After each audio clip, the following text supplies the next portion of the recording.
ॐ सहना भवतु।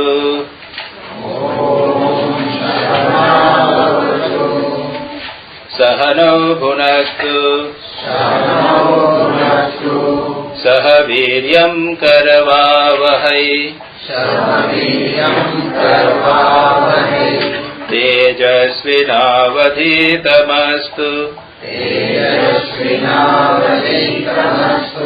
मा विद्विषावहै। ॐ शान्ति शान्ति शान्तिः।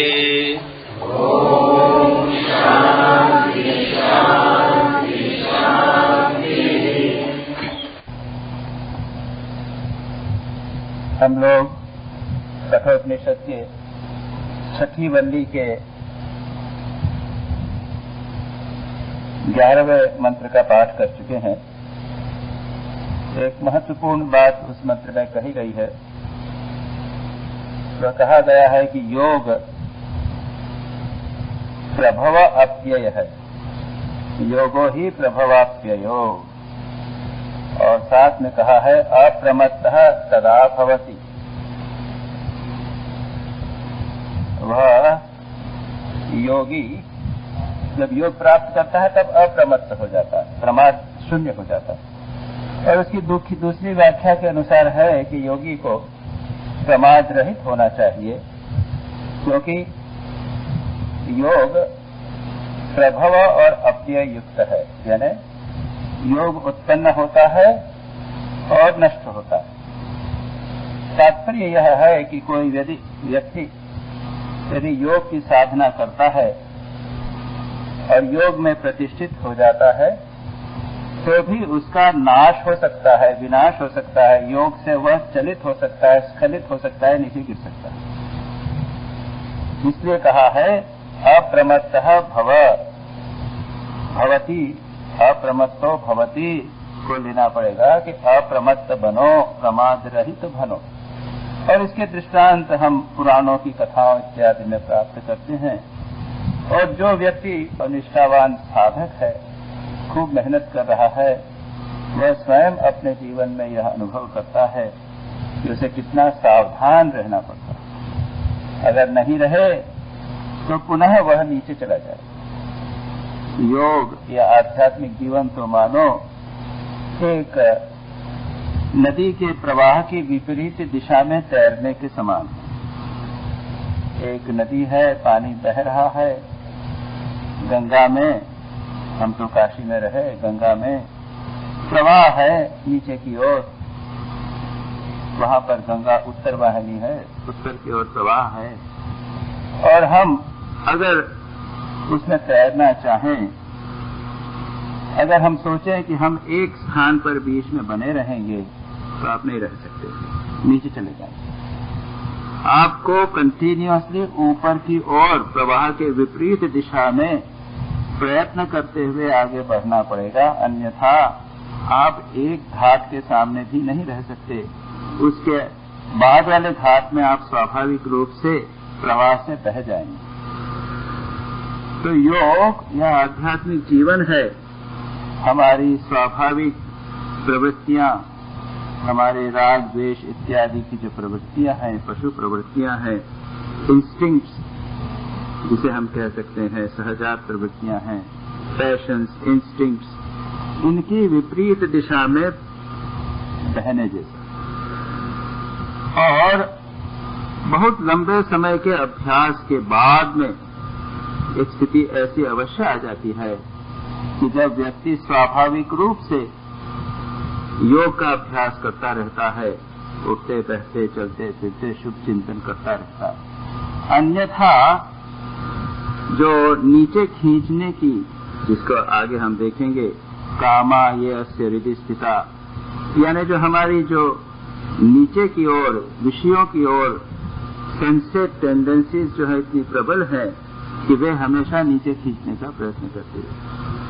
इसलिए प्रमाद की कोई गुंजाइश नहीं, केयरलेसनेस की कहीं भी कोई गुंजाइश नहीं है। सदा सर्वदा हमें प्रयत्न पूर्वक ऊपर बढ़ने का, योग में प्रतिष्ठित रहने का प्रयत्न करते रहना चाहिए। यह बात यहाँ पर कही। लेकिन इसके विपरीत एक बात भी है। जब कहा कि योग जो है वह प्रभव और अप्यय युक्त है, उत्पत्ति और नाशशील है, तो नाश के बाद में उत्पत्ति भी हो सकती है। ऐसा नहीं कि हमारे जीवन में योग का हमने अभ्यास किया, हम कुछ लेवल तक पहुंचे और उसके बाद में हम पीछे खिसक गए। ये प्रत्येक साधक के जीवन में होता है, तो सब कुछ नष्ट हो गया, ऐसी बात। स्वयं भगवान गीता में इस बात को स्वीकार करते हैं। जब अर्जुन पूछता है कि अयति श्रद्धयोपेतः योगाच्चलित मानसः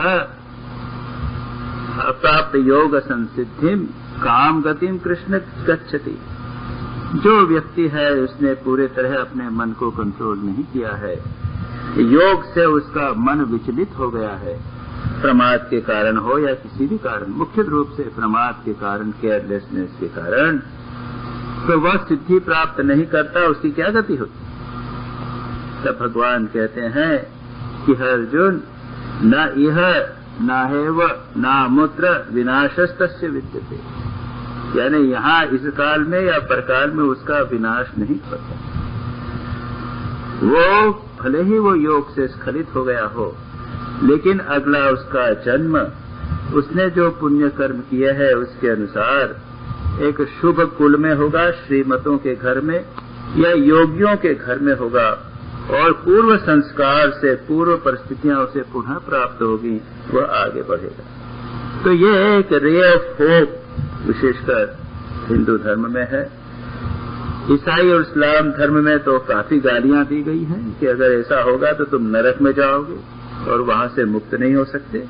हमारे यहाँ ऐसा नहीं, लेकिन यह निश्चित है कि अगर आप केयरलेस रहे, प्रमाद हुआ आपके जीवन में, तो काफी शक्ति नष्ट होती। जितना आपने मेहनत की है उस पुनः मेहनत करनी पड़ेगी आपको, बार बार वही रिपीट करना पड़ेगा, रिपीटेडली वही एफर्ट आपको करना पड़ेगा। जिस लेवल तक पहुंचे थे उससे नीचे चले गए, अब पुनः उस पर आने का प्रयत्न करना पड़ेगा। ये इसलिए प्रमाद रहित होना बहुत आवश्यक है, लेकिन निराश भी नहीं होना है, यह बात भी ध्यान रखना। इसके बाद आगे वाले 2 श्लोक फिलोसॉफिकल और दार्शनिक हैं, और उसकी भूमिका शंकराचार्य स्वयं प्रस्तुत करते। और ये इम्पोर्टेंट इसलिए है कि कुछ लोग मानते हैं कि ईश्वर जैसी कोई सत्ता नहीं, बहुत सारे लोग, नास्तिक लोग जो मानते हैं। इसका क्या प्रमाण है कि ईश्वर है? क्या प्रमाण? ईश्वर का प्रमाण क्या है? किसी ने देखा तो नहीं ईश्वर को। तो श्री रामकृष्ण ने कहा हाँ मैंने देखा है, उसको अब देखेंगे। उन्होंने स्वामी विवेकानंद से कहा तू भी देख सकता है। उन्होंने तो सबके लिए कहा कि सभी देख सकते हैं, लेकिन फिर भी यह प्रश्न बना रहता है। लोग पूछते हैं क्या ईश्वर है, हमसे आके पूछते हैं, आपसे की बात करेंगे। हम उसको ये उत्तर देते हैं कि इस प्रश्न का आज तक कभी समाधान हुआ नहीं और कभी समाधान होगा भी नहीं।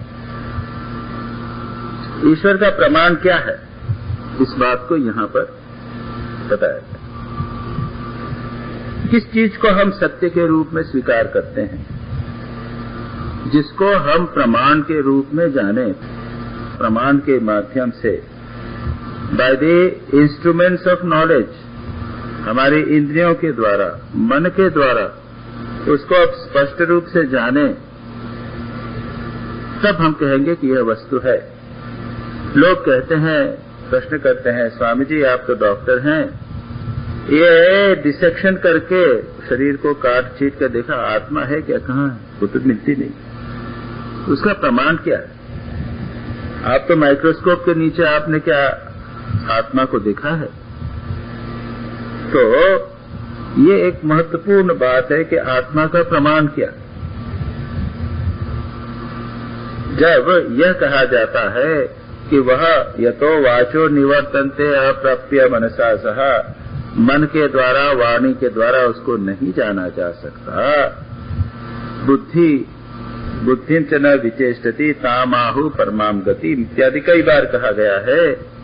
तो फिर तो आत्मा नहीं है। What is the proof?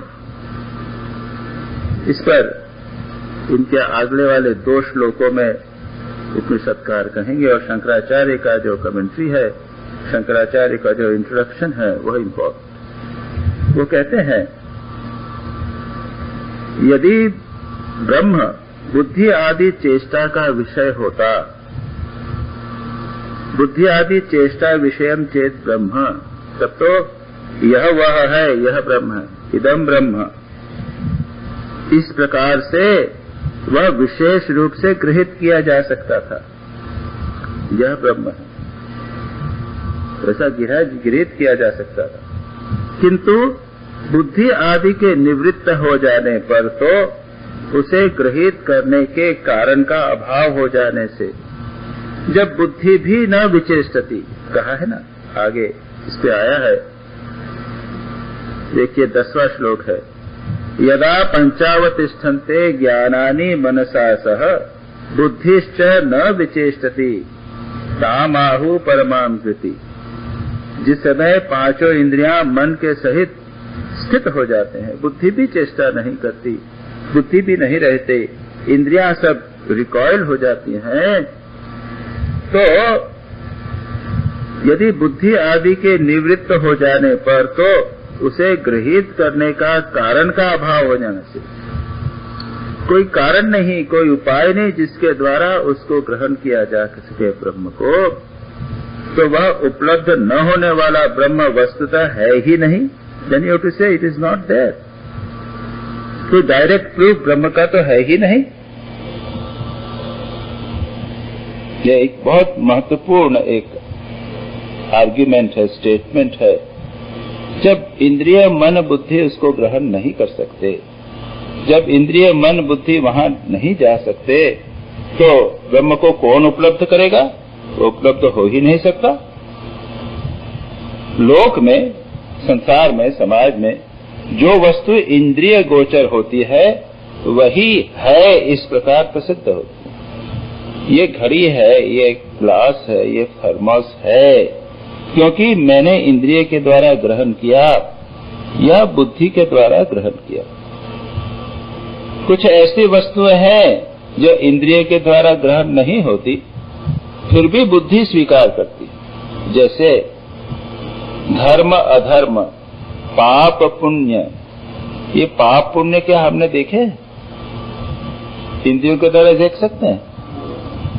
धर्म अधर्म क्या हम इंद्रियों के द्वारा देख सकते हैं? लेकिन है। इसका प्रूफ मिल जाता है, शास्त्र में प्रूफ मिल जाता है, या फिर हमने अच्छा काम किया उसका सुख के रूप में पुण्य इफेक्ट मिल जाता है। ये कुछ कंसेप्ट तो है, मन ने स्वीकार किया है, किसी न किसी प्रकार से ऐसे कंसेप्चुअल लाइफ तो है, वो भी कुछ तो ग्रहण तो होता है, बुद्धि तो ग्रहण करती है, उसको भी हम है के रूप में तो कहते हैं। लेकिन वेद कहते हैं, शास्त्र कहते हैं कि परमात्मा को, ब्रह्म को इस प्रकार से पाप पुण्य की तरह आप ग्रहण नहीं कर सकते। इस प्रकार है, इस प्रकार प्रसिद्ध होती है, और इसके विपरीत इंद्रिय गोचर न होने वाली वस्तु असत कही जाए, वो नहीं है, इज नॉट देयर। अतः यह योग जिसके आप कहते हैं, ताम योग इति मन्यन्ते स्थिराम इंद्रिय धारणाम अप्रमत्तः तदा भवति, इतना सब इंद्रियों को कंट्रोल करके उसको डालो, तो वो तो असत है, उसके लिए योग की क्या जरूरत है? और ये बहुत बड़ा आर्ग्यूमेंट एक नास्तिकवादी दर्शन का है कि ईश्वर जैसी कोई चीज नहीं है। भाई, कोई प्रूफ ही नहीं है ईश्वर का, तो व्यर्थ में उसके लिए क्यों तंग होते हो, क्यों योग इत्यादि करते हो? यहीं रहो, खाओ, जाओ, मजा करो। This is the real world, that's all. अथवा उपलब्ध होने वाला न होने से ब्रह्म नहीं है। पहली बात कि वह वस्तु असत है तो योग यूजलेस है। और जो ब्रह्म है, ब्रह्म जो उपलब्ध होने वाला नहीं है, इस प्रकार जानना चाहिए जो ब्रह्म है वह है नहीं है, नहीं है। यानी ब्रह्म भी जो है शून्य है, इस नहीं है, असत है। न अस्ति इति उपलब्धव्यम, ऐसा होने पर, ये आर्ग्यूमेंट रखा जाने पर, this is the possibility which people might think, तो क्या है उसका जवाब इस अगले मंत्र में देते हैं। नैव वाचा न मनसा प्राप्तुम शक्यो न चक्षुषा अस्तीति ब्रुवतोऽन्यत्र कथम तदुपलभ्यते। क्या कहा? न एव वाचा, वाणी के द्वारा, न मनसा, न मन के द्वारा, न चक्षुषा, इंद्रियों के द्वारा, एवं प्राप्युम न शक्य, प्राप्तुम उसको प्राप्त नहीं किया जा सकता। वह आत्मा न तो वाणी से, न मन से, न नेत्र से ही प्राप्त किया जा सकता। तब कैसे पता चले? What is the proof? अस्ति इति ब्रुवतः अन्यत्र कथम तद उपलभ्यते। उसको कैसे प्राप्त करेंगे? कहते हैं अस्ति इति, वह है, सत्स्वरूप है, उसका एक्सिस्टेंस है। इति ब्रुवतः, जो लोग बोलते हैं ऐसा, जो लोग ऐसा बोलते हैं कि वह है, उनके अतिरिक्त उसे कैसे उपलब्ध किया जा सकता है? यानी उपलब्ध नहीं किया जा सकता। अब इसको देखें थोड़ा सा। न एव वाचा न मनसा न चक्षुषा, मन के द्वारा, वाणी के द्वारा, कहा ना यचो वाचो निवर्तन्ते अप्राप्य मनसा सह। ये सब बोल रहे हैं हम, ब्रह्म ऐसा है, सर्वव्यापी है, सर्वज्ञ है, सर्वशक्तिमान है, सर्वव्यापी है इत्यादि, सबका आधार है, ये बोल रहे हैं। ये क्या वाणी का वर्णन हुआ? नहीं। ये तो एक, उससे क्या हमने ब्रह्म को जान लिया? ये कैसा जानना हुआ, बताना हुआ? जैसे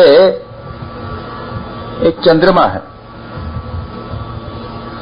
चंद्रमा दिख नहीं रहा है। कहाँ है चंद्रमा? ये देखो, वो जो पेड़ है ना, वो पेड़ के ठीक ऊपर वहां चंद्रमा। ये सिल्वर ओक का पेड़ है ना, वो जो दूसरा वाला पेड़, तीसरा वाला पेड़ ऐसा कहते हैं, उसके ऊपर चंद्रमा है। वो चंद्रमा क्या सिल्वर ओक के ऊपर है क्या? चंद्रमा तो उससे लाखों मील दूर है। हमने क्या कहा? वो सिल्वर ओक के ऊपर। वैसे ही कहा हमने, ये ब्रह्म जो है वह जगत का आधार। ये इसी प्रकार से बताना हुआ शाखा चंद्र न्याय से। These are the indicators. इसका मतलब नहीं है, यह नहीं कि ब्रह्म का वर्णन हो गया। ब्रह्म वाणी से वर्णित नहीं किया जा सकता। श्री राम कृष्ण कहते हैं कि संसार की सभी चीजें झूठी हो गई। झूठी यानी हम खा लेते हैं ना, मुंह से स्पर्श करने से कोई वस्तु झूठी हो जाती है। एक गिलास पानी पिया तो उसके बाद में वो गिलास झूठा हो गया, उसको धोना पड़ता है। कुछ फल खा लिया, उसके बाद वो झूठा हो गया। झूठा वस्तु किसी को खिलाई नहीं जाती है, वो अपवित्र मानी जाती है। खास करके भगवान को तो नहीं खिलाई जाती, कभी ऑफर नहीं करना। माँ बेटे खा लेते हैं, इसमें बहुत इंटीमेसी जहां पर होती है वहां खा लेते हैं। वैसे अगर जब भक्त की भगवान की से इंटीमेसी हो जाती है तो भगवान खा लेते हैं। शबरी ने भगवान को झूठे बेर खिला दिए, खुद खाए, चक चक के देखा नहीं ये खट्टा है, इसको मत खाइए, मीठा था इसको खाइए। भगवान ने खा लिए। तो जो मुंह से स्पर्श हो जावे वो झूठा हुआ। अर्थात जो वाणी का विषय हो जाए तो वह भी झूठा हुआ। श्री रामकृष्ण कहते हैं संसार की सभी वस्तुएं झूठी हो गई क्योंकि सबका वर्णन हो गया, लेकिन ब्रह्म का वर्णन नहीं हुआ। ब्रह्म को कोई वर्णन नहीं कर सकता, इसलिए वो झूठा नहीं हुआ। श्री रामकृष्ण के स्वयं के जीवन में वर्णन आता है कि वे कहते हैं कि अच्छा देखो, मैं तुमको बताता हूं मेरे को क्या दर्शन होते थे। देखिए उनकी करुणा, उनका स्नेह भक्तों के प्रति, कि वो बताना चाहते हैं कि देखो ऐसा ऐसा होता है। He wants to share his experiences. वो खुद रखना नहीं चाहते कि नहीं खुद अनुभव किया, खुद रखना नहीं चाहते, देना चाहते। जैसे श्री रामकृष्ण कहते थे कि कुछ लोग 3 आदमी जा रहे हैं, 4 आदमी सड़क से, एक दीवार है, दीवार के अंदर से ऊपर से बहुत हल्ला हंसी मजाक खूब आनंद का वहां पर एक आवाज आ रहा है। तो कहा देखें क्या है। एक आदमी चढ़ा दीवार पर अंदर झांक के देखा तो आनंद से गदगद हो दिया, हा हा हा हंसता हुआ अंदर कूद पड़ा। अरे भाई बताओ तो, बाहर के तुमको भेजा था देखने के लिए, तुम अंदर कूद पड़े।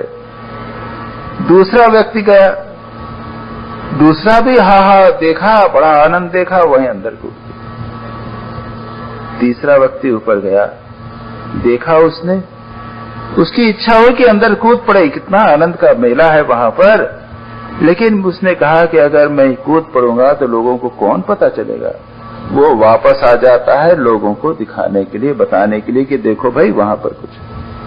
तो श्री रामकृष्ण की ऐसी स्थिति है कि श्री रामकृष्ण ने खूब आनंद किया है। श्री रामकृष्ण कहते हैं कि कुछ लोग होते हैं जो आम खा लेते हैं चुपके चुपके और फिर मुंह पोंछ लेते हैं। मुंह पोंछ लेते हैं, बताते नहीं किसी को, चुपचाप खा लेते हैं, खुद रस लेते हैं लेकिन शेयर नहीं करते। लेकिन दूसरे हैं वो क्या करते हैं, खुद खाते हैं, दूसरों को खिलाते। श्री रामकृष्ण ऐसे हैं, खुद खाया, आनंद, अमृत आनंद का रस किया भगवान का, अब वो शेयर करना चाहते हैं। तो कहते हैं देखो वहां जब मेरा यहां मन गया तो मुझे ऐसे दर्शन होने लग गए, और जब यहां मन गया तब क्या हुआ जानते हो, और वे समाधिस्थ हो गए, बोल नहीं सके। देखो फिर कोशिश कर रहे हैं, देखो वहां जब मैं पहुंचा उसके बाद में फिर समाधिस्थ हो गए। फिर बाद में कहते हैं क्या करूं, मैं तो बताना चाहता हूं लेकिन मां मेरा मुंह बंद कर दी, मां जगदम्बा मुझे बताना नहीं चाहती। तो भक्त लोग बैठे हुए पास में सोचते हैं कि ये मां जगदम्बा ये कैसी निष्ठुर है कि वो श्री रामकृष्ण तो अपने अनुभूति शेयर करना चाहते हैं और मां उनका मुंह बंद कर देती है। लेकिन ऐसी बात नहीं। उस अवस्था का अनुभव वहां वाणी से नहीं होता, मन से नहीं होता, बुद्धि से नहीं होता, वह मन वाणी बुद्धि के परे की स्थिति है। तो जब वापस आकर वाणी उसको बता कैसे सकती, वहां मन ही नहीं रहा, बुद्धि नहीं रहा, वाणी नहीं रही, तो उसको कैसे बताया जा सकता है। लेकिन श्री रामकृष्ण एक बात कहते हैं, आगे क्या कहते हैं, अस्ति इति, ईश्वर है, ब्रह्म है, मैंने देखा है, मैं वर्णन नहीं कर सकता, मैं कोशिश कर रहा हूं तुम्हें बताने की, नहीं कर सकता, लेकिन है वहां पर। अस्ति इति ब्रुवतः, ये श्री रामकृष्ण एक व्यक्ति है जिन्होंने कहा कि अस्ति, ऐसा अगर लोग न कहें तो उसे कैसे जानोगे, मन वाणी से उसको नहीं जान सकते। उसका प्रूफ यह है कि लोगों ने अनुभव करके कहा है कि वह है। इट्स अ ब्यूटीफुल थिंग, ने सुंदर बात यहाँ पर कही है। परमात्मा का, ईश्वर का, ब्रह्म का जो प्रूफ है वह है अस्ति इति ब्रुवतः। तो इसको संक्षेप में तेजी से हम पढ़ डालते हैं। शंकराचार्य उसको आर्ग्यूमेंट्स देकर तर्क के द्वारा समझाने का प्रयत्न करते हैं। तो कहते हैं तात्पर्य यह है कि ब्रह्म न तो वाणी से, न मन से, न नेत्र से और न अन्य इंद्रियों से ही प्राप्त किया जा सकता है, तथापि सर्व विशेष रहित होने पर भी कोई एट्रीब्यूट्स नहीं, सब नेति नेति, यह नहीं यह नहीं, सब विशेषण रहित होने पर भी उसका न विकार है न कार्य है, सब विशेष जगत होने पर भी वह जगत का मूल होने होता है। इस प्रकार ज्ञात होने के कारण वह है ही। यह जगत जो है, यह यदि उत्पन्न कहीं से हुआ है तो जिस वस्तु से, जिस विषय से उत्पन्न हुआ है वह तो होना चाहिए। कोई असत से सत की उस पर उत्पत्ति नहीं हो सकती। और जो यह जगत है, यह जब विलीन होगा, जब इसको मर्ज किया जाएगा उसके कारण में, तो वह कारण भी सत होना चाहिए, ये आगे कहते हैं। इस प्रकार ज्ञात होने के कारण वह है ही, क्योंकि कार्य का विलय किसी अस्तित्व के आश्रय से ही हो सकता है। रस्सी है, वहां पर सांप दिख रहा है, सांप है, यह सांप कहीं न कहीं तो हुआ। अगर यह कहा जाए कि यह जगत भ्रम है, तो भ्रम का भी कोई न कोई आधार या आश्रय होना चाहिए। अगर यह कहा जाए कि यह जगत जिस प्रकार से ये विकार है, विवर्त नहीं विकार है, जिस प्रकार से दूध को आप दही बना देते हैं, बदल गया दही दूध, उसी प्रकार से ये ब्रह्म जो है वो जगत में परिवर्तित हो जाता है। तो भी जिस प्रकार से दूध दही का कारण है दूध, उसी प्रकार से जगत का कारण ब्रह्म। अगर इसको माने केवल विवर्त यानी भ्रम, तो भी भ्रम का कारण होना चाहिए। इसी प्रकार सूक्ष्मता की तारतम्य परंपरा से अनुगत होने वाला यह संपूर्ण कार्य वर्ग भी सद्बुद्धि निष्ठा को ही सूचित करता है। इसका मतलब क्या? यह जगत सूक्ष्मता की तारतम्य से अनुगत होने वाला, यानी यह थर्मोस, ये स्थूल है, ये किससे बना? प्लास्टिक से बना। ये प्लास्टिक किससे बना? प्लास्टिक का कोई और दूसरा मटेरियल होगा, रॉ मटेरियल होगा, उससे बना। वह रॉ मटेरियल किससे बना? कार्बन, हाइड्रोजन, लेड, कॉपर, कुछ ऐसा होगा, सब चीजें एलिमेंट्स में। वे किससे बने? ये देखिए, सूक्ष्मता का तारतम्य परंपरा, सूक्ष्म से सूक्ष्मतर, यह स्थूल उससे सूक्ष्म, उससे सूक्ष्मतर, उससे सूक्ष्मतर, ये सूक्ष्मता का तारतम्य परंपरा कहां तक पहुंची? मॉडर्न साइंस कहेगा सब एटॉमिक पार्टिकल्स तक। वेदांत कहता है पंचभूत, पंच महाभूत, महातत्व, उसके बाद में अहंकार, और उसके बाद में अव्यक्त प्रकृति, और वह प्रकृति भी ब्रह्म में लीन हो जाती है। सूक्ष्म से सूक्ष्मतर तारतम्य में कार्य वर्ग जो है वह कारण वर्ग में विलीन होता है। जिस समय विषय का विलय करते हुए बुद्धि का विलय किया जाता है, उस समय भी वह सद्वृत्ति गर्भता हुई ही लीन होती है। उसके बाद एक स्थिति आती है जब बुद्धि में सब लीन हो गया, महत्तत्व या बुद्धि में, वह बुद्धि कहाँ विलीन होगी? कुछ सत्तत्व तो होगा, something which is existent, non existent में विलीन नहीं हो सकता, ये उनका कहना। तथा सत और असत का यथार्थ स्वरूप जानने में तो हमारे लिए बुद्धि ही प्रमाण है।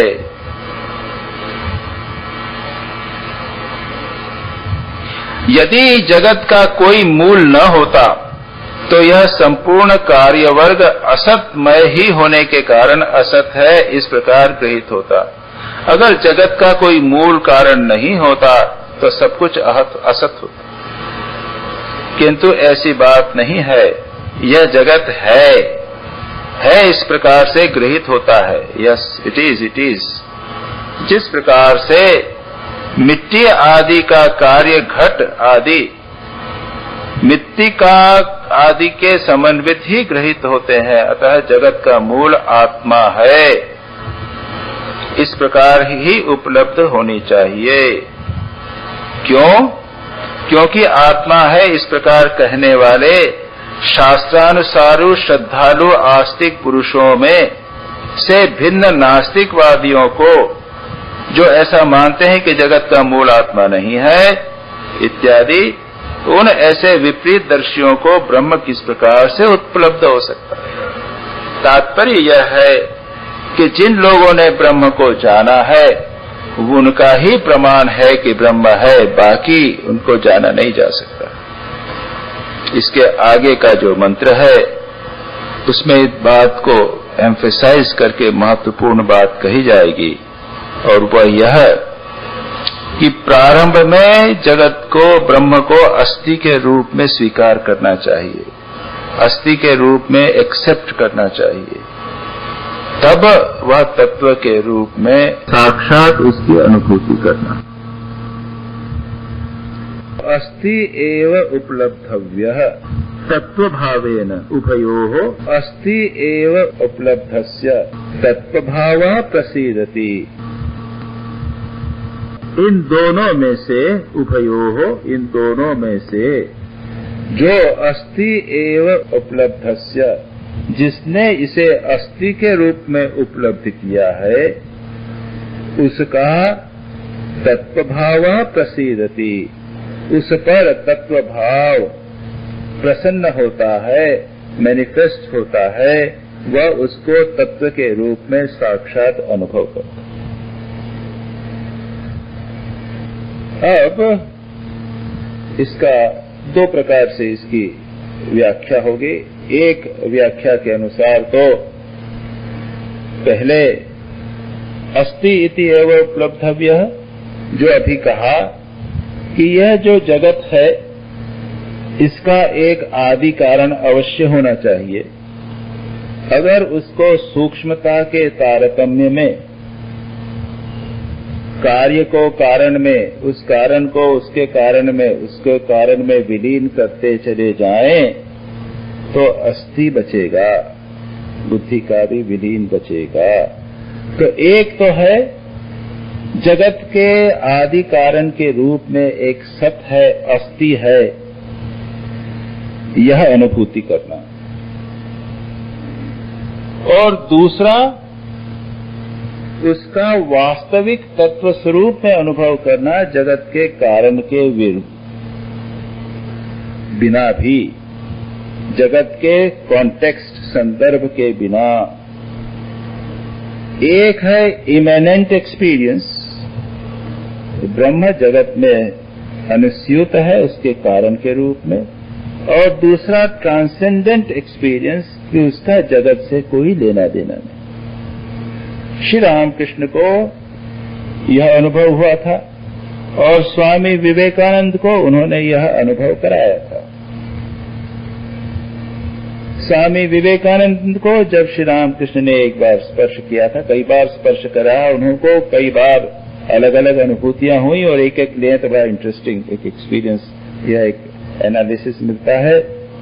एक बार जब उन्होंने स्पर्श किया तो श्री स्वामी विवेकानंद देखने लगे कि सारा जगत जो है वह ब्रह्ममय है, एक ही सत्ता सर्वत्र विद्यमान। उन्होंने इमेनेंट ब्रह्म का एक्सपीरियंस किया, घोड़े में, गाड़ी में, बैल में, खुद में, संसार की जितनी वस्तुएं हैं सब में उन्होंने वही ब्रह्म देखा। खाना जो खाना था वह, और स्वयं का शरीर, तो यह भी ब्रह्म है, वह भी ब्रह्म, और वो खाते चले गए, ब्रह्म में ब्रह्म को डालते चले। हम लोग कहते हैं ना, ब्रह्मार्पणम ब्रह्म हविः ब्रह्माग्नो ब्रह्मणाहुतम ब्रह्मैवते न गंतव्यम ब्रह्म कर्वत समाधिना। ब्रह्म में ब्रह्म की आहुति दी जा रही है, सब कुछ ब्रह्म है। वो एक एक्सपीरियंस हुआ, दैट इज एन इमेनेंट एक्सपीरियंस, अंतर्यामी के रूप में परमात्मा का अनुभव। और दूसरा अनुभव, जब श्री रामकृष्ण ने पहले उनको स्पर्श किया था तब सब कुछ विलीन हो गया था। ये गाड़ी घोड़े, खुद का एग्जिस्टेंस भी नहीं, सब कुछ विलीन हो गया।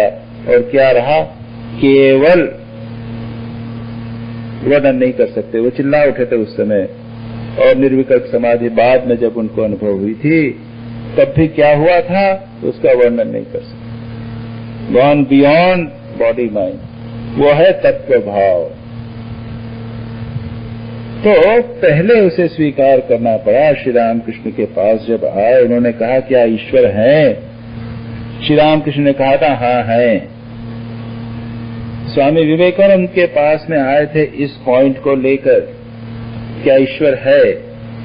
अस्ति अस्ति इति, यस अस्ति अस्ति इति एव उपलब्धस्य तत्वभाव प्रसीदति। उसको लेकर वे आगे बढ़े। इसी प्रकार से हमें भी अगर तत्वभाव का अनुभव करना है तो हमें अस्ति लेकर प्रारंभ करना होगा, एक श्रद्धा लेकर, विश्वास लेकर प्रारंभ करना होगा। इस पॉइंट पर स्वामी विवेकानंद तर्क के द्वारा निर्णय नहीं कर सके थे कि जगत में परमात्मा या आत्मा है क्या। उन्होंने फिलॉसफी सब पढ़ी थी, हेगल, स्पेंसर, ह्यूम इत्यादि सब पढ़े थे, और उनमें विश्वास था कि ईश्वर होता है। बचपन से ही वो भगवान का ध्यान किया करते थे, शिव का, राम का ध्यान करते थे। तो परमात्मा ईश्वर है वह बात तो थी, लेकिन तर्क के द्वारा, और जब तर्क किया तो वो हट गया, गायब हो गया। और तब उनके मन में शंका उठी थी। जब शंका उठी तो आप उसके बाद में उसको एक्सपीरियंस नहीं कर सकते। नास्ति एति एव उपलब्धा तत्वभाव न प्रसीदति। अगर ईश्वर नहीं है यह भाव लेकर चलेंगे तो तत्व भाव जो है वो प्रकट नहीं होगा। श्री रामकृष्ण के पास जब वे आए तो श्री रामकृष्ण ने आर्ग्यूमेंट नहीं दिया। उन्होंने स्पेंसर, ह्यूम, हेगल इत्यादि के आर्ग्यूमेंट्स को खंडन करने के लिए दूसरी आर्ग्यूमेंट परंपरा नहीं दी। वो तो स्वामी विवेकानंद के पास दोनों थी। स्वामी विवेकानंद श्री रामकृष्ण से बहस करते थे, श्री रामकृष्ण उनको दूसरे ढंग से ही, तुम बहस क्या कर रहे हो? मैं तो देखता हूँ, ऑलरेडी देखता हूँ, क्लियरली देखता हूँ, तुम बहस क्या करो? तुम बहस करके ये कर सकते हो, सिद्ध कर सकते हो कि यहाँ कुर्सियां नहीं है, ये भी कर सकते हैं आर्ग्यूमेंट, लेकिन मैं तो देख रहा हूं, मैं तो एक्चुअल अनुभव करता हूं, तुम चाहे कितना भी कह। तो श्री रामकृष्ण के सामने वे पराजित हो गए, उन्हें स्वीकार करना पड़ा अस्ति अस्ति इति एव उपलब्धस्य, जिसको हुई है उसके बाद में तत्वभाव प्रसीदति, उन पर तत्वभाव प्रसन्न हुआ, यानी तत्वभाव से भी उनको एक्सपीरियंस हुआ। शंकराचार्य की कमेंट्री संक्षेप में देख लेते हैं। बुद्धि आदि जिसकी उपाधि है तथा जिसका सत्व उसके कार्य वर्ग में अनुगत है, उस आत्मा को है इस प्रकार ही उपलब्ध करना चाहिए। क्या कहा था? अभी कहा था कि जिसका सत्व उसके कार्य वर्ग में उपलब्ध है, यानी हमने जब कार्य वर्ग को कारण में विलीन किया, तारतम्य के रूप में अभी विचार किया था, अंत में क्या था? सत्व बचा था। मतलब यह है कि जो सत्य है, कारण का सत्य है, सारे कार्य वर्ग में अनुसूत रूप से विद्यमान। सत्य है कारण जो सारे जगत के कार्यों में सत्य के रूप में, सत्ता के रूप में विद्यमान। संसार की जितनी वस्तुएं हैं उसे हम कहते हैं है। ये टेबल, कुर्सी इत्यादि जो है, इनमें सत्य विद्यमान है, सत्य है ना, ये है कि नहीं? एक प्रश्न किया था किसी ने, यहाँ पर जो वेदांत सार की क्लास हुई थी, इसमें सच्चिदानंद का प्रश्न किया था कि ये सब जगह कैसे विद्यमान है। तो उसमें शास्त्रकार कहते हैं कि सत चित आनंद, ये परमात्मा जो है, ब्रह्म है, उसमें सत चित आनंद है। इसमें जो जड़ पदार्थ है उसमें वे सत्य के रूप में विद्यमान है, सत्ता के रूप में। जितनी भी जड़ पदार्थ है उसमें सत्ता के रूप में, एग्जिस्टेंस के रूप में ब्रह्म विद्यमान। चित्त कहाँ है? चैतन्य। जहां पर मन है वहां कॉन्शियसनेस, वह जहां कॉन्शियसनेस है वहां चैतन्य है। कॉन्शियसनेस के रूप में कई वस्तु में वह विद्यमान। अब कोई कहे कि कॉन्शियसनेस तो इसमें भी है, ऑलराइट, तो फिर आप डेफिनेशन कॉन्शियसनेस की चेंज कीजिए। वहां आप सत्य को कॉन्शियसनेस कहना चाहते हो, अनमैनिफेस्टेड कॉन्शियसनेस। आप ये कहिए ये जो ट्रीज है, वनस्पति है, वेजिटेबल किंगडम, उसमें कॉन्शियसनेस है क्या? उसमें लाइफ फोर्स है, So you can say consciousness is manifesting as life force. Okay. और तीसरा चीज है आनंद, सत चित आनंद। आनंद कहाँ मैनिफेस्ट होता है? आनंद मैनिफेस्ट होता है हमारी सात्विक चित्तवृत्ति में। भजन सुनते हैं, कुछ भोजन अच्छा किया, किसी प्रिय व्यक्ति से मिले, अच्छा प्रवचन सुना, जो आपकी रुचि की वस्तु है या विषय है उसको प्राप्त किया तो आनंद हुआ। तो यह सत, वहां पर सत भी है, एक सात्विक चित्त वृत्ति जहां पर आनंद उत्पन्न होता है वहां पर सत भी है, चित्त भी है, कॉन्शियसनेस भी है और आनंद भी है, सच्चिदानंद। जो संत हैं, जो सदा आनंद में निमग्न रहते हैं, उनमें सच्चिदानंद अधिक से अधिक मैनिफेस्ट होता है। लेकिन जो चंचल हैं, जो जड़ हैं, उनमें चैतन्य तो है लेकिन आनंद कम मैनिफेस्ट होता है। संसार में देखेंगे लोग बहुत दुखी, वहां चैतन्य का मैनिफेस्टेशन है लेकिन आनंद का मैनिफेस्टेशन। तो यहां पर कहा गया कि आत्मा है इस प्रकार से, जो बुद्धि जिसकी उपाधि है और सत स्वरूप से जो आत्मा उपलब्ध है समस्त प्राणियों में, उसे इस प्रकार से अनुभव करना चाहिए। जिस समय आत्मा उस बुद्धि आदि उपाधि से रहित और निर्विकार जाना जाता है तथा कार्यवर्ग विकारो वाचारंभनम विकारो नामधेय मृत्तिकित्येव सत्यम इत्यादि के बाकी वस्तुएं तो नाम मात्र है, मिट्टी ही सत्य है। जो घड़ा है तो नाम रूप है, मिट्टी ही सत्य है। इस प्रकार से केवल मिट्टी ही सत्य है, इस श्रुति के अनुसार अपने कारण से भिन्न नहीं है, ऐसा निश्चय होता है। यानी आत्मा केवल कारण के रूप में निश्चित होता है, कार्य हट गया। अभी मैंने कहा कि कार्य और कारण, कार्य जगत जो कार्य वर्ग है उसके आधार के रूप में बुद्धि रूपी उपाधि के साथ जब परमात्मा का साक्षात्कार होता है उसको कहते हैं अस्ति इति एव उपलब्धव। लेकिन जब कार्य के बिना केवल कारण के रूप में होता है, ऐसा निश्चित होता है, उस समय जिस निरुपाधिक उपाधि रहित अलिंग सत असत आदि प्रतीति के विषयत्व से रहित आत्मा का तत्व भाव होता है, it's real nature, it's real nature, उस तत्व स्वरूप से ही आत्मा को उपलब्ध करना चाहिए। इस प्रकार उपलब्धव्य पद की अनुवृत्ति की जाती है। यानी अस्ति इति एव उपलब्धव्य तत्व भावेन च उपलब्धव्य। परमात्मा को पहले जगत के कारण के रूप में जानो और उसके बाद में केवल कारण के रूप में उसके उपाधि रहित अलिंग किसी भी ऑब्जेक्ट के रिलेशन के बिना उसे जानो, ऐसा यहां पर इस पहले वाक्य में कहा गया। अब कहते हैं स उपाधिक अस्तित्व और निरुपाधिक तत्व भाव, इन दोनों में से, अब ये समझ लीजिए, मैंने एक्सप्लेन कर लिया है। एक मैंने कहा था कि इमेनेंट, जिसके अंदर उपाधि भी है, नाम रूप भी है और तत्व भी।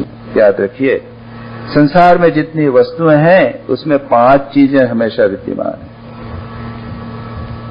अस्ति, भाति, प्रिय, नाम और रूप। अस्ति है, भाति प्रकाशित है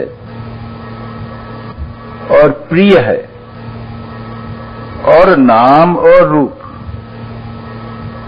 ये 5 वस्तुएं संसार की सभी वस्तुओं के साथ जुड़ी हुई। अगली लाइन में कहा गया है जो पहली 3 वस्तुएं हैं वे आद्य त्रय ब्रह्म रूपम, बाकी जो 2 हैं वो जगत रूप है। अस्ति भाति प्रिय ये तो ब्रह्म के रूप हैं और नाम और रूप ये जगत के रूप। ये कुर्सी है, ये दिखाई दे रही है, भांति प्रकाशित हो रही है, और ये आप बैठे हैं, आपको प्रिय है, आपको सुख दे रही है। ये 3 वस्तु है, उसके साथ नाम और रूप भी जुड़ा हुआ है। इस कुर्सी का नाम और रूप हटा दीजिए तो जो बचेगा वो ब्रह्म रूप बचेगा, उसका ब्रह्म रूप। इसलिए कहते हैं कि ब्रह्म सर्वत्र विद्यमान है। नाम रूप हटा दीजिए तो जो बचेगा वो ब्रह्म है। स्वामी विवेकानंद का मिस मेरी हेल के साथ एक बड़ा सुंदर वार्तालाप हुआ था। जिन लोगों ने स्वामी विवेकानंद का साहित्य पढ़ा है, उनके पत्र पढ़े होंगे, उन्होंने देखा होगा कि मिस मेरी हेल नामक उनकी अमेरिका में जब वे रहे थे हेल फैमिली के साथ में, तो एक मिस मैरी करके थी, उनकी बहन जैसी थी। उनको उनके साथ उनका बड़ा अच्छा घनिष्ठ भाई बहन का संबंध था और उन्होंने उनको बहुत सुंदर पत्र लिखे, बहुत ही सुंदर। मिस मैरी हेल को बड़े सुंदर पत्र लिखे हैं। उसमें एक पोएटिक वार्तालाप है, एक conversation between Swami Vivekananda and Miss Mary Hale, वो कविता के रूप में। और उस कविता में मिस मैरी हेल कहती है कि ऐसी मजाक करते हुए कहती है कि वेदांती सन्यासी उसने मुझे समझा दिया है कि यह जो जगत है वह ब्रह्म ही है। सर्वम खलविदम ब्रह्म कहते हैं ना, संसार में जो कुछ है, खलु इदम, यह जो जगत है वह सब ब्रह्म है, हम कहते हैं। लेकिन वो कहती है कि फिर वो तो सब ब्रह्म ही है, तो मैं जो करती हूँ, उठती बैठती खाती, सब हम ब्रह्म में ही करते हैं। स्वामी विवेकानंद उसको करेक्ट करते हुए कहते हैं, और बड़ी सुंदर कविता है, कि तुमने मिसअंडरस्टैंड कर लिया है, यह नाम रूप हटा दो तब ब्रह्म है, नहीं तो जगत नहीं है ब्रह्म। ये मिसअंडरस्टैंडिंग हमको हो जाती। हम जो कुछ करें, खाए पिए, हम तो ब्रह्म ही है, ऐसा नहीं। पहले नाम रूप को हटाइए, तब जो जगत होगा वो ब्रह्म। एक बार उसको एक्सपीरियंस कर लीजिए, उसके बाद में ओके, उसके बाद फिर नाम रूप नहीं दिखेगा, कॉन्स्टेंटली आपको ब्रह्म का एक्सपीरियंस होता रहेगा। अस्ति भाति प्रिय सर्वत्र विद्यमान रहेगा। तो यहां पर वे कहते हैं सउपाधिक अस्तित्व और निरुपाधिक तत्व भाव, इन दोनों में यहां उभयो इस पद में षष्ठी निर्धारण के लिए है। पहले तो है इस प्रकार से उपलब्ध हुए आत्मा का, अर्थात सत्कार्यूप उपाधि के किए हुए अस्तित्व प्रत्येक से उपलब्ध हुए आत्मा का, यानी आत्माविद उपाधि, उसका साक्षात्कार कीजिए। अब उसको दूसरे प्रकार से भक्ति के रूप में ले लीजिए। पहले विष्णु के रूप में भगवान का साक्षात्कार कीजिए, काली के रूप में, राम के रूप में, शिव के रूप में, कृष्ण के रूप में उसको स्वीकार कीजिए। उसके बाद में उसके प्रसन्न होने पर, और उसके बाद में क्या, जहां पर समस्त उपाधियां निवृत्त हो जाती, विष्णु का स्वरूप विलीन हो जाएगा, विष्णु का रूप विलीन हो जाएगा, स्वरूप बच जाएगा, राम का रूप विलीन हो जाएगा, क्या रह जाएंगे? तो कहते हैं शुद्ध ब्रह्म परात्पर राम।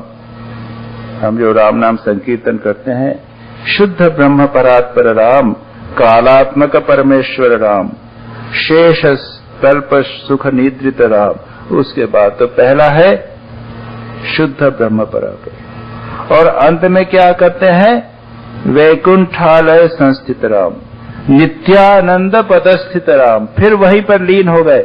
बीच में क्या हो गए, वे स उपाधि हो गए, उपाधि युक्त हो गए, वे विष्णु बन गए, उसके बाद में कौशल्या के नंदन बन गए, राम बन गए, इत्यादि सारे बन गए। पहले सत्कार्य उपाधि के रूप में परमात्मा का, ईश्वर का साक्षात्कार किया जाए और उसके बाद में आत्मा का, और फिर जिसकी संपूर्ण उपाधि निवृत्त हो गई है और जो ज्ञात एवं अज्ञात से भिन्न अद्वितीय स्वरूप है, उस नेति नेति इत्यादि श्रुतियों से निर्दिष्ट आत्मा का तत्वभाव प्रसीदति, प्रसीदति यानी अभिमुख हो जाता है। अगर आप सगुण साकार का अनुभव कर लेवे, इमैनेंट ब्रह्म का अनुभव करें, तो ट्रांसेंडेंट ब्रह्म का अनुभव आसानी से हो जाता है। यह बात यहाँ पर कही गई है। उसे अपना स्वरूप प्रकट करने के लिए वह तत्वभाव अभिमुख या प्रकाशित होता है।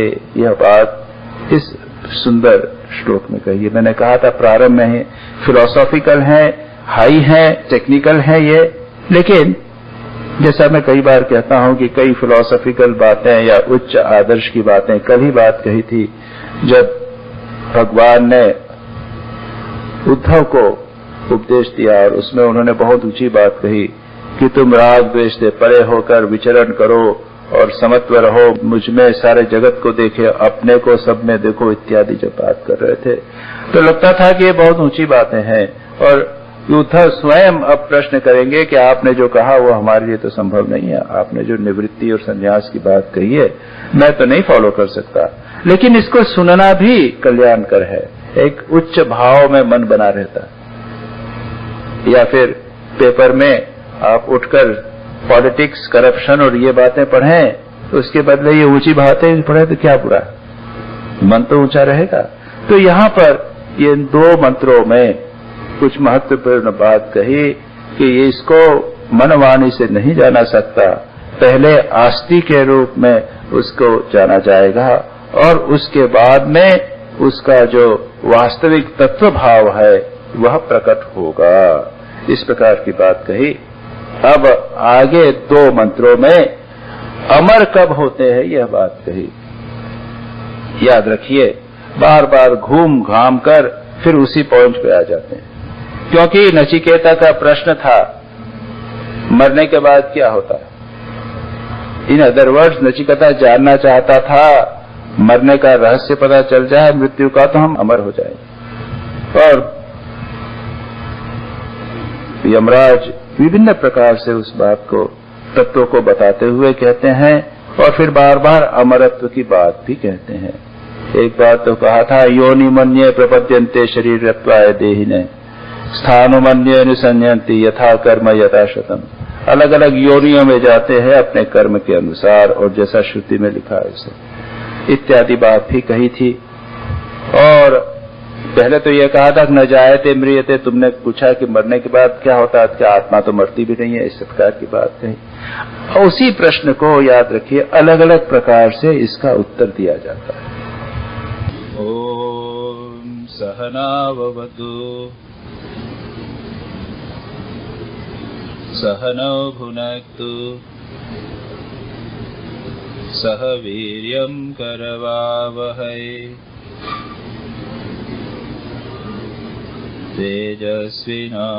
तेजस्विनावधीतमस्तु मा विद्विषावहै। ओम शांति शांति शांति।